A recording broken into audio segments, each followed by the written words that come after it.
Hey everybody, and thanks for tuning in to part 8 of my Deploying Opnsense at Home YouTube series. Today we're going to be taking a look at the new firewall engine in Opnsense. They have migrated to a new version, and if you already have an existing firewall, we will need to migrate our existing firewall rules over. So we're going to walk through doing that, as well as I will just briefly show how you create firewall rules in the new engine compared to the old one. So for today, if you log into your firewall and you go to rules and then any of your interfaces that you have that have existing rules, you'll notice that there's a new section called Migration Assistant. We can go up to Migration Assistant, and here is a guide with links to the Opnsense documentation on how to migrate from the old rules engine to the new one.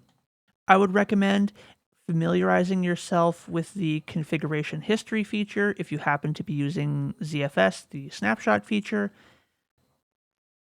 and just taking a look at the documentation that they reference here. These are going to be critical things to know and to have open in case something goes sideways. Anytime we're making a critical change to a production piece of equipment in our environments, even if it's our home environments, we need to be aware that something can go wrong. And foreshadowing, in this video, I will show you exactly that scenario and what steps I had to take to resolve that. So the first thing we're going to do is we're going to go to System, Configuration, Backups, and let's just take a backup of the system as it sits now before making any changes, and we're going to store that on our local machine. That means as long as we have a connection from our local machine to the firewall, we can restore from that backup should something happen. Next, we're going to go to point 2 of Migration Assistant, and we're going to confirm that we did not disable the anti-lockout rule in the advanced general settings.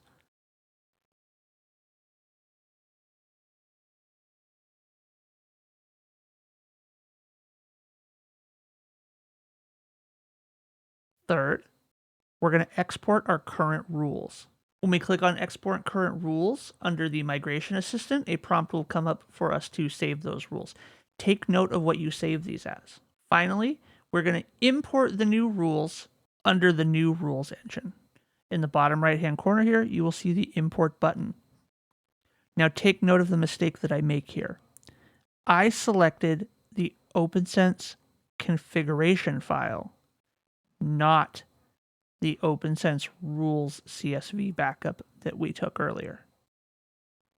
So watch what happens when I try to import that invalid XML here. You'll notice it hangs, and I continually try to check the box to upload it. And the reason it's not going through is I'm uploading a much larger file than what it's expecting. I'm uploading the entire Opnsense configuration backup. Again, this is what you do not want to do. And when it does finally load, it has created so many rules. In fact, it has created over 5,000 allow any rules that have no details, no specific interfaces assigned. They're just assigned to everything.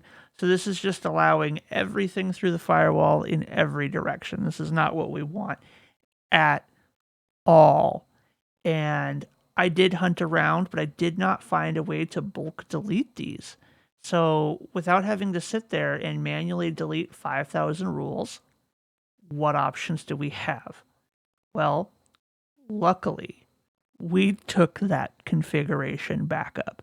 So we're going to go ahead, and if we wanted to, we could take a look at system configuration history, and we can actually see the difference between the configuration file that we have now and the one that we started with. But rather than take a look at that mess, we're just going to go ahead and go back to System, Backups, scroll down to the Restore section, upload the file. Now this time we do want to select the Opnsense configuration file, and we will restore from the backup. Now note, this will take a little while, especially when there are 5,000 plus rules that it has to remove, and the firewall will reboot. We will go ahead and go back to the Migration Assistant. We can continue right from where we left off on step 4, since we've already exported the firewall rules and we still have them stored on the local system. This time we will upload the correct file, the CSV file that is just our firewall rules, And you can verify this by opening it in a spreadsheet program like Excel, and you can just see that those are in fact your firewall rules.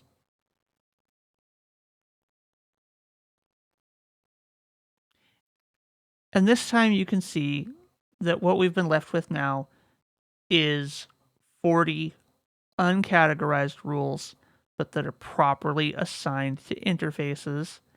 And we can expand that section to go ahead and take a look at what those rules are. It is a more compacted list of the rules that we had previously. So in the new Opnsense engine, instead of having a separate page for each interface, you have one firewall rules page. At the top of that page, you'll be able to select what interfaces you want to look at, or look at all rules together. You can put those rules into categories. I have obviously not done that here, but that is something I am going to try to do. For example, I might make rules that are all about what DNS to allow, or specifically about geo-blocking, and then put those into their own categories. So all the geo-blocking rules in one category, all the DNS stuff in one category, all the port forwarding in another category. The new rules engine also tries to sort of simplify the firewall rule creation process. When you look at creating a new rule or editing a rule, there are very few options compared to what there used to be, in that they've really just simplified it down to what you need. So I've even got advanced mode enabled here in the screenshot on screen. And let's just walk through what each of these options means. So enabled obviously enables the rule. Categories will apply it to what categories it shows up under when you search rules in categories in the rules section. Because remember, now they're not separated out by interface. Description will be what shows up in the description column and what shows up when you're looking through it in the logs. One thing I had started to do was add these little tags to my descriptions to make them easier to search, but with the new categories section, that may not be necessary anymore. Previously, you would set the interface of a rule by changing what section of Opnsense you were going in, since each interface had its own web page. Now, it's just like the floating rule section used to be, where you can select one interface or multiple interfaces or all interfaces here. Or alternatively, you can select a set of interfaces and then check the invert interface box to select all interfaces that are not the ones that you select. Anytime you check an invert box in Opnsense, think of it as changing it to having a not in front of it. So if I select just the home interface and then invert it, that will mean all interfaces that are not the home interface. Under the filter section, the first option here is quick. Quick essentially means that this will be the last firewall rule processed in the chain. So firewall rules will be completed in sequence, starting from 1 and working their way up through the highest number firewall rule you have. Anytime a packet matches a rule with quick enabled, that will be the rule that is applied.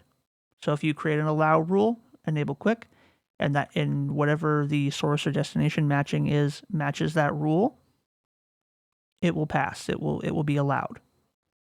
If you do not enable quick, it will still check every other rule underneath this rule in sequence, and whatever the last matched rule is will be the one that's enforced.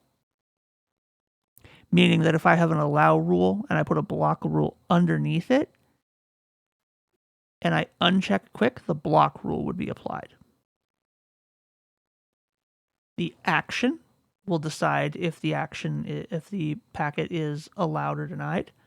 Direction, again, is in or out of the interface. So you must think of it as on the WAN side, that will be traffic coming in from the internet into the WAN interface. But on the LAN side, that would be coming from inside your network into the LAN interface. And outbound traffic would be out to the internet or out to the LAN interface, from the LAN interface. And the rest here should look pretty familiar. You can select your protocols, your source and destination IP addresses and ports, and enable logging. I tend to enable logging on just my block rules, but that's just to keep my log searching clean. Again, do what works for you when you're reviewing your logs, and remember that you can always enable them on the fly. So for today, that should hopefully be a relatively short video just showing how we migrate and how not to migrate from the old Opnsense rules engine to the new one. In the next video, we're going to take a look at adding multiple interfaces, VLANs, router on a stick configurations, and how to use Opnsense with a smart switch or how to use it with a regular switch if you need multiple internal networks. Until next time, thanks for watching.